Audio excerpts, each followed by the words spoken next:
ಇಂದು ಮಾಜಿ DCM K. S. ಈಶ್ವರಪ್ಪನವರ 78ನೇ ವರ್ಷದ ಜನ್ಮದಿನವನ್ನು ಸಡಗರ ಸಂಭ್ರಮದಿಂದ ಆಚರಿಸಲಾಯಿತು. ಶೇಷಾದ್ರಿಪುರಂನ ಈಶ್ವರಪ್ಪನವರ ಸ್ವಗೃಹದ ಬಳಿ ಬೃಹದಾಕಾರದ ಪೆಂಡಲ್ ನಿರ್ಮಿಸಿ ಹುಟ್ಟುಹಬ್ಬದ ಕಾರ್ಯಕ್ರಮವನ್ನು ಆಚರಿಸಲಾಯಿತು.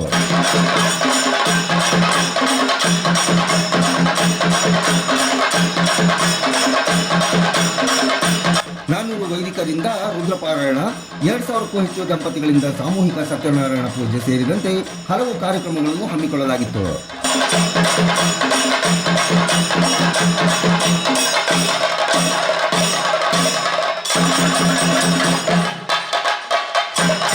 ಇನ್ನು ಗೋವರ್ಧನ ಟ್ರಸ್ಟಿನ ಸಂಸ್ಥಾಪಕರಾದ ಕೆ. ಎಸ್. ಈಶ್ವರಪ್ಪನವರ 78ನೇ ವರ್ಷದ ಜನ್ಮದಿನಕ್ಕೆ ಸಂಸ್ಥೆಯ ಮಹಿಳೆಯರು 78 ದೀಪಗಳನ್ನು ಬೆಳಗುವ ಮೂಲಕ ಶುಭ ಹಾರೈಸಿದರು.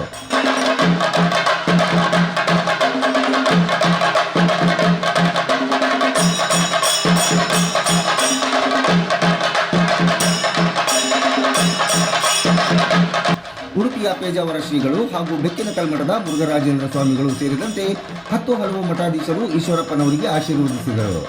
ನೂರಾರು ಸಂಖ್ಯೆಯಲ್ಲಿ ಆಗಮಿಸಿದ್ದ ಸ್ನೇಹಿತರು, ಹಿತೈಷಿಗಳು, ಅಭಿಮಾನಿಗಳು ನೆಚ್ಚಿನ ನಾಯಕನಿಗೆ ಹರಸಿ ಹಾರೈಸಿದರು.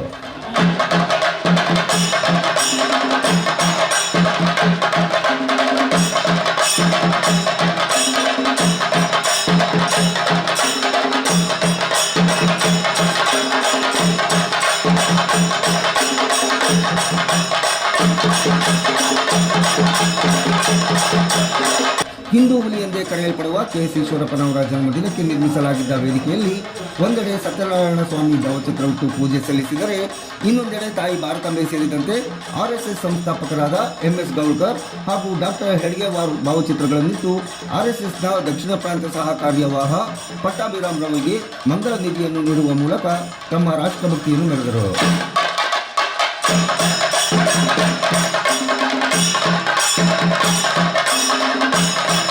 ರಾಷ್ಟ್ರೀಯ ಸ್ವಯಂ ಸೇವಕ ಸಂಘದ ಸ್ವಯಂ ಸೇವಕರು ಆಗಿರುವಂಥ ಈಶ್ವರಪ್ಪ ಮತ್ತು ಆ ಕುಟುಂಬದ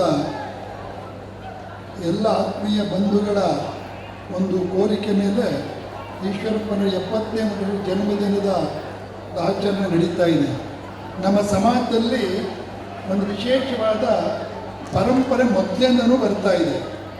ಯಾವುದೇ ಮಂಗಳ ಸಮಾರಂಭ ನಡೆದಾಗಲೂ ಕೂಡ ಪ್ರತಿ ವ್ಯಕ್ತಿ, ಪ್ರತಿ ಮನೆಯಲ್ಲೂ ಕೂಡ ದೇವರನ್ನು, ಗುರುಗಳನ್ನು, ಸಮಾಜವನ್ನು, ಬಂಧುಗಳನ್ನು, ಅತಿಥಿಗಳನ್ನು ಕರೆದು ಸತ್ಕಾರ ಮಾಡುವುದು ಸಮಾಜಕ್ಕೆ, ದೇವರಿಗೆ ಮತ್ತು ಗುರುಗಳಿಗೆ ನಮ್ಮ ಯಥಾನುಶಕ್ತಿ ಭಕ್ತಿಪೂರ್ವಕವಾಗಿ, ಕೃತಜ್ಞತಾಪೂರ್ವಕವಾಗಿ ಒಂದು ನಿಧಿಯನ್ನು, ಫಲತಾಂಬವನ್ನು ಕೊಡೋದು ಲಾಗಾಯಿತಿ ಇರುವಂಥ ಪದ್ಧತಿ.